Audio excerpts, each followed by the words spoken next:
For people who are wondering, first and foremost, no, I do not have family in the region, even though technically my grandfather's on my mother's side is from Kilis. So it is technically in that area, the area of devastation. Absolutely. But I do not have any immediate relatives in the region. So, no, I've been getting a lot of people asking me, what's going on? What's happening? Do you have family out there? Thank you for your well wishes, but I'm fine. My family's fine. They're in Istanbul, but things are not fine overall in Turkey. Okay. I know that because I personally survived alongside my family the massive earthquake in Istanbul in 1999. Now, I saw that devastation of the city firsthand. 17,000 people died in 1999. I was there. I don't really remember too much of it because it was like really traumatic, but this was even larger than that. This was a bigger earthquake than the 99 earthquake. Now, of course, when you compare it to when you compare it the earthquake that happened in Istanbul or the earthquake that happened in Kahramanmaraş to the earthquakes that happen in Japan, what you need to understand is the devastation and the death toll is directly related to the infrastructure. And unfortunately, there is no good infrastructure in Turkey in many of these areas. So, we also don't have the same kind of development either. And also, what you have to understand is the earthquakes that took place, it's partially a consequence of poverty, partially a consequence of not having enough, not having adequate resources, but it's also the length and frequency and magnitude of the earthquakes. You have to remember, when an earthquake happens, not all earthquakes are the same. Some could happen for, around a minute. Some can happen for 30 seconds. It can be a very devastating one, but it can only be for 5 seconds. Sometimes in California, we live on fault lines. I sleep through earthquakes regularly. Sometimes I wake up as a consequence of earthquakes here in California. And they're they'll be 4, 5. That's obviously tiny in comparison to a 7 magnitude earthquake, but it doesn't even do anything usually. And that is also because it's short, it's brief. This one was not. It was devastating. People felt it from what I understand, people felt it in fucking Karadeniz, which is the northern part of Turkey. This is people felt it miles and miles, hundreds of miles away, thousands of miles away, thousands of kilometers away. They felt it. And basically that is fucking insane. You know what I mean? I don't know how else to describe it. This area is massive, for the record. Okay. It's populous, but it's also massive. Okay. So that's another big part of this as well. 99 depremi 17 kilometre derinlikteydi. Bu deprem 7 kilometre derinlikte gerçekleşti. So this earthquake happened at a way higher depth, way closer to the surface than the one in 99, which was 17 kilometers deep. This one was 7 kilometers deep. It went on for more than 2 minutes. And then the second seismic activity was also additionally devastating. All of that compiles on top of one another. I mean, right now, as we're speaking, the way that earthquakes work, especially in all around the country, but especially in places like fucking Turkey, what you have to recognize is that while we're having this conversation, there are hundreds of thousands of people that are under rubble right now, some of which will never be recovered, And that is what's really fucked up. I don't know for certain, but multiple people in the chat are saying a place called Hatay is gone flattened. Yes, that's this right here. This is Hatay. That's the reason why northern Syria was also devastated, because a lot of the earthquakes are right in this region. The heart of the problem is right in this region, which my uncle and my mom's family is technically from this region. I don't have any immediate relatives in that area and no point of contact there, but that is technically where my family is from as well. Yes, from Kilis, which is right at the heart of the seismic activity. There is a fuckload of people living there. Gaziantep is a big area. Kahramanmaraş is decently populated. From what I understand, the numbers are going to keep going. I'm letting you know. What experts have speculated is that the Istanbul one, the 99 earthquake, the one that I was in with my family, that one killed 17,000 people. They're saying that this one will also probably have a similar death toll. Record-breaking devastation. Yeah, this is what Hatay looks like from a drone camera footage. Just gone. Entire blocks of apartments just leveled. Oh, orası Maraş, Hatay değil. Oh, sorry, this is not Hatay. This is Maraş, Kahramanmaraş, a different city. Is Turkey an earthquake hotspot? Yes, there's a lot of fault lines in Turkey. Yes, there's a fuckload of fault lines. Yeah, is hot. The World Health Organization estimates that as many as 20,000 people have died in this. By the way, I need people to understand how fucking devastating and how long this was. The Turkish Twitch streamer during the earthquake. Wait, what the fuck? Arkadaşlar çok kötü. Was he in? Where was he? Where is this guy? Aman Allah'ım. Arkadaşlar binayı... He was in Hatay? He's okay. Someone said in the comments. Oh, thank God. Jesus Christ. Okay, so this is one of the fucking main areas of impact, okay? One of the cities that was absolutely reduced to fucking rubble. And this is him live streaming. And then he loses internet connection. He was under the rubble but survived. Thank God. He did the right thing, by the way. Part of the reason why he was able to survive is because he fucking immediately took cover. Dude, this shit is so normal too. Like earthquake. What you're supposed to do during a fucking earthquake is just like, it's just something you're taught. This is the one I was looking for. Yeah, this is an antique store inside of Gaziantep, I think. This, I think, is the best video for you to like get a better grasp of like how fucking insane and how long it is.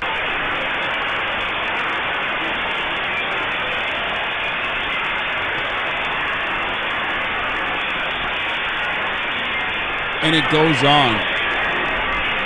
Like, understand how long. If you've ever been in an earthquake, you understand that like that shit is not supposed to go for that long. Like, it's not supposed to shake for that fucking long. The longer it goes, the more devastating it is. Okay? A building collapsed mid-interview. Telefonlara sar. Herkes buraya gel.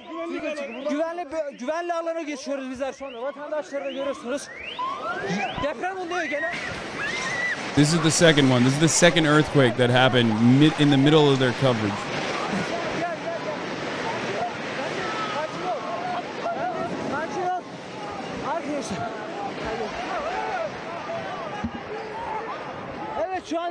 A lot of people think that earthquakes are devastating because like the ground fucking opens up and people die or whatever, but they're devastating because of the buildings that are on top of the ground. Okay, that's how people die. If you're in a heavily populated area, if your buildings are not up to standards that could withstand an earthquake, and then also on top of that, more people die in the aftermath during the relief and recovery efforts, especially when it's cold as fuck outside. People are now under the rubble, and it's the weather conditions and not being able to have access to food, water. That's what ends up killing a lot of people. A 7-story building crumbled to the ground in Turkey's Malatya following another massive 7.6 magnitude earthquake, which hit Kahramanmaraş.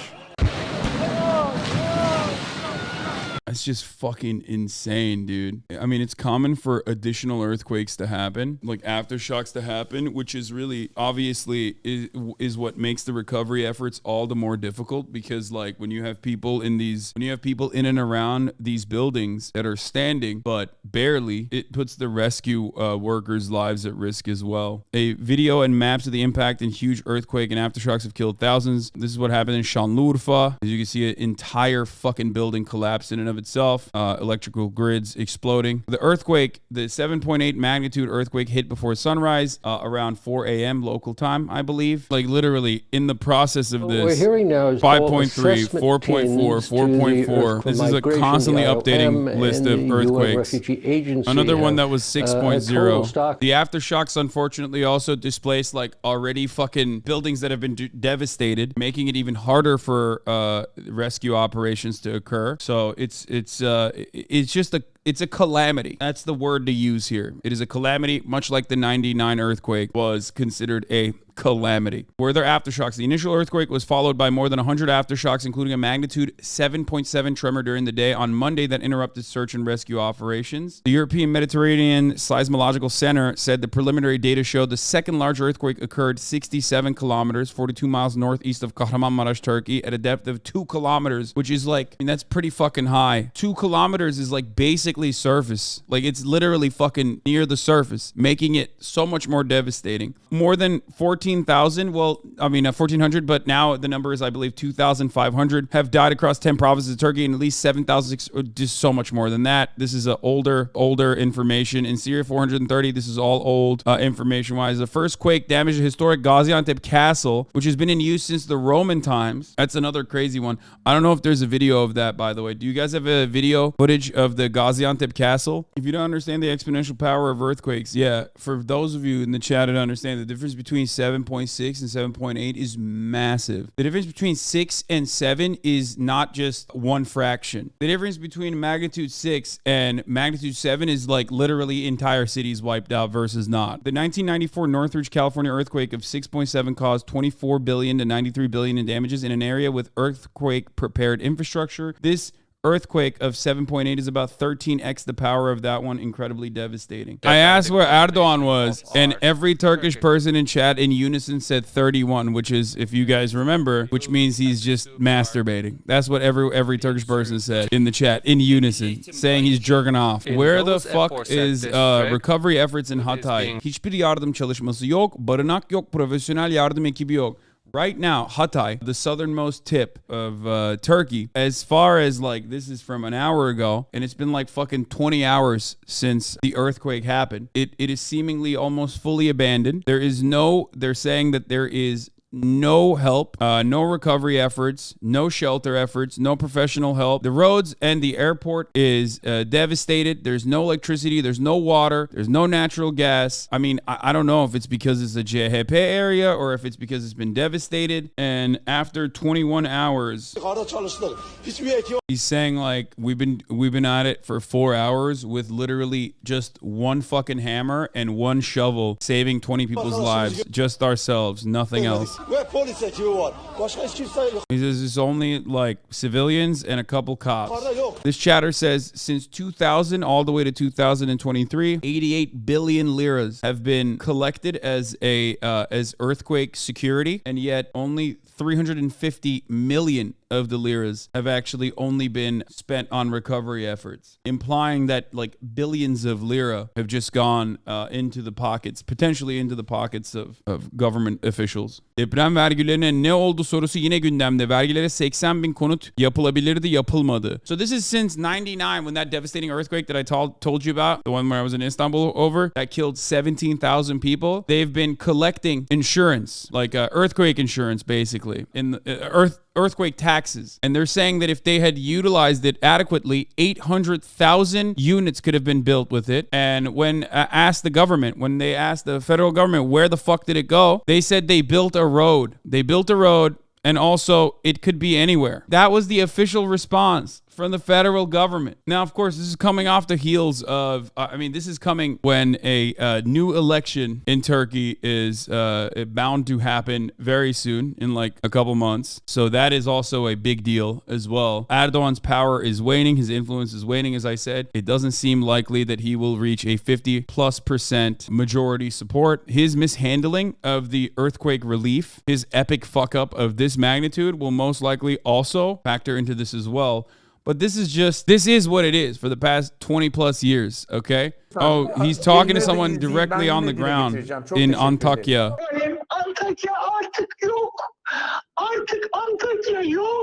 She's saying Antakya is no longer existing. It has ceased to exist. Hatay does not exist anymore. They're saying there's no government. There is no government helping us. No one is here. There are no rescue teams, it seems. There are no rescue teams at this moment. We are without water. I believe I've lost my mother and I don't even know. He asks, where are you right now? Where are you calling from? Are you outside of your home? She's saying that there's no way to leave the city because all of the roads have been cut in half. She's saying that the airport is literally like the airport runway is opened up in half. They're saying that like planes fly overhead and then can't land, and they're sitting in their cars. That's what we did too in Istanbul. You just go up to a hill and you fucking you just sit in your car, and there's not really much you can do. Okay, this is Kahramanmaraş, one of the main site that was impacted the most. This is a tweet from 20 minutes ago. Saying this is the most famous street in Kahramanmaraş, one of the areas of impact. There's no soldiers, there's no cops, there's no soup. There are no There's no comforters or blankets. Devlet yok, hiçbir şey yok. There's no government, nothing. And then this is an interview, or this is another conversation that they're having with someone on the ground. Saatlerdir bağırıyor. Yok daha bakacaklarmış da, gideceklermiş de, geleceklermiş de. He says that right over there in that rubble, I hear screams. They've been screaming for hours, waiting for help. They're saying that, oh, we're going to come. The official response is, oh, we're going to come. Oh, we'll be there in a little bit. We have to take a look. Oh, they're saying we don't have a jaws of life style tools to cut through the steel, so they can't reach them. And he says, my brother gave his life right there, and no one came for him. No one came to help him. So they're saying that the doctors are saying that the government agency, Afad, is also not coordinating doctors adequately, and they have been waiting. The doctors have been waiting for 5 hours. They don't know what they don't know where they're supposed to be going. They do not know. They don't have anything. They don't have cars or buses. They can't handle the logistics on their own, and they're frustrated. He's saying there's no coordination on where we're supposed to be going. Different types of doctors are supposed to be going to like different areas, right? By need. He's saying 70 of the doctors got together and basically tried to organize on their own. They're trying to go to the right places themselves, or areas of need, depending on what their skills are. But the government hasn't done shit for them. This guy's in Elbistan, which is Kahramanmaraş, which is like at the epicenter of the earthquake. It's snowing like crazy, and he's literally saying that he's been there. He is the mayor of Bolu, which is far away. It's in between Istanbul and Ankara. He came down here before the government did, and he's saying that other than a couple Afad people, like there's only a couple people from the government agency, government recovery, disaster relief agency. There's no other government official here. There are hundreds, if not thousands of people that are quite literally under the rubble waiting to be saved right now, and there's no one there to help them. Şu anda savaştan çıkmış gibi bir şehir. He's saying like the entire city looks like it was, under war. He's saying 1/3 of all the buildings in this city are gone. Kaç insan olduğu belli değil.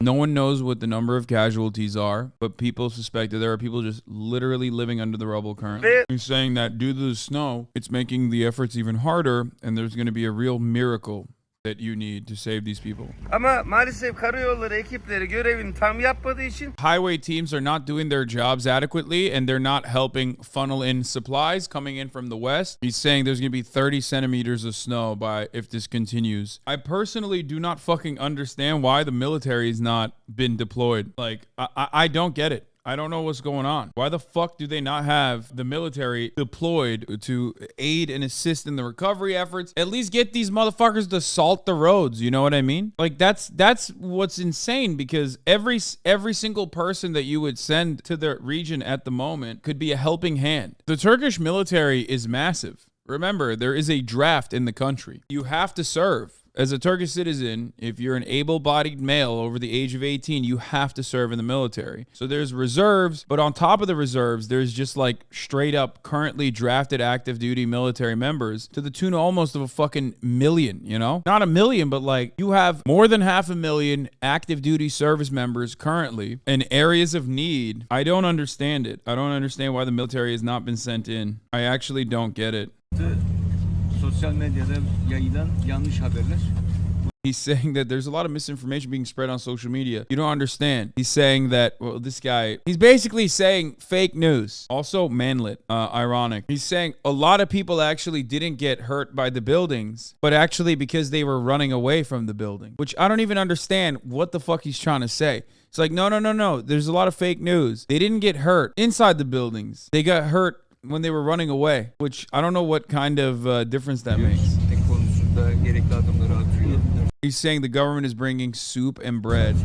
Well, he didn't say the government is bringing soup and bread. He said the government is taking the necessary initiatives to start doing work on the soup and bread issue, which is like the Kamala Harris way of saying maybe you'll get soup and bread, but maybe, potentially. We'll see. Deprem sonrası Gaziantep-Adana yolunun son içler acısı. Bırakın aracının geçmesi, insan bile yürüyemez. Guys, remember, they said they built roads with the funds, right? This is, additionally ironic because when the government was asked about what they've done with all of the, 800 billion liras of tax funds that they've gotten specifically for earthquake tax, they said, we built roads. And here's the outcome.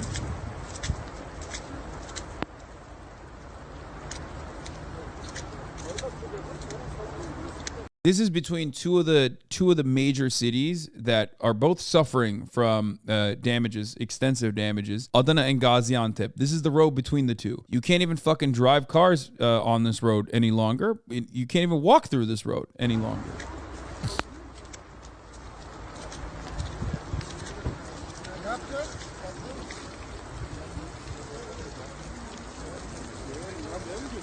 One other aspect of this is that because the infrastructure is fundamentally broken and because they haven't utilized enough resources to salt the roads, to open up the roads, the government agency vehicles are also stranded alongside civilians that are personally trying to go out and take matters in their own hands and help others in the rescue efforts. So they're just stuck. They can't even fucking bring anybody. And everyone is claiming that the official numbers that the government is putting forward is completely false, saying that 2,379 is a ridiculously low estimate, with the World Health Organization and other international crisis management organizations, NGOs, putting the potential death toll tally at 30,000 now. The government officials are claiming that everything is under control. They're underreporting the deaths and casualties, and they're claiming that they've sent people everywhere. Meanwhile, in Hatay, one of the areas of most need, where they actually sent a ship to because they can't fly in because the runway is destroyed. People on the ground are basically saying, why would the government do that, Hasan? Honestly, I don't know. I think maybe one of the reasons is because they're just like, they just took all of the fucking funds and used it and lined up their own pockets with it. So they're just like severely underfunded. One of the other reasons is that an election is coming up. That area did not go to the incumbent party. It's an opposition party area. That could be one of the reasons. I think it's mostly just that they just don't have enough money. They don't have enough funds because they've utilized it. They've used it for themselves. They've lined up their own pockets. Just like they've also they've offered favorable contracts. They've offered favorable contracts in their own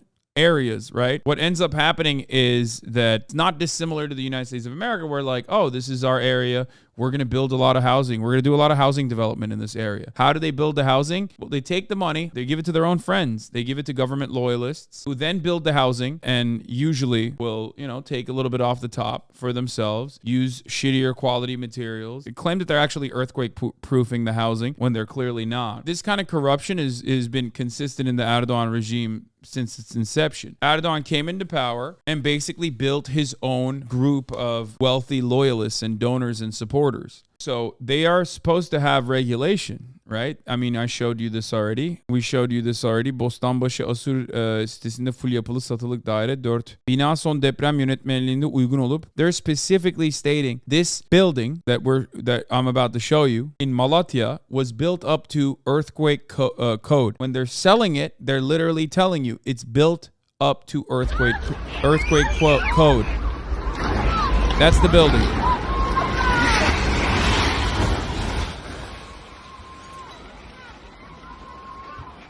What ends up happening is, this is what happens when you give favorable contracts to people who they don't regulate it adequately. They don't actually go in and take a look at it. They just slap a okay, you're good sticker on it. That's it. All right, donation is live. With this one, you can make a donation to stop giving through PayPal, for the record, okay? We're already at 26,000.